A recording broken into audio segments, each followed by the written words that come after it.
شنگلہ سے عمر باچا علاقہ کسکانا کے ایک بچے نے ٹینک بنائے ہیں.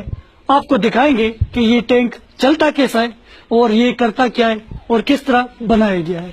16 سالہ محمود فرسٹ ایئر کا طالب علم ہے اور ایک غریب گھرانے سے تعلق رکھتا ہے.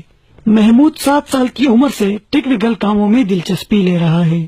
اس سے قبل ایئر کرافٹ جہاز بھی بنایا تھا جو اڑ کر 1 کلومیٹر دور گر کر تباہ ہو گیا تھا.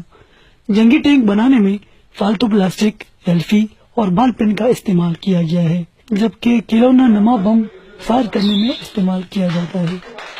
وہ ہمارے ساتھ وسائل نہیں، میٹیریل نہیں ہے، اس کی وجہ سے میں ایک چیز چھوٹا بنایا ہوں.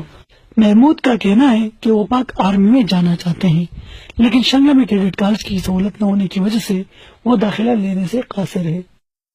شنگلہ کے بچوں میں خداداد صلاحیتیں موجود ہیں، لیکن یہ بچے ٹیکنیکل کالج کی سہولت سے بھی محروم ہیں.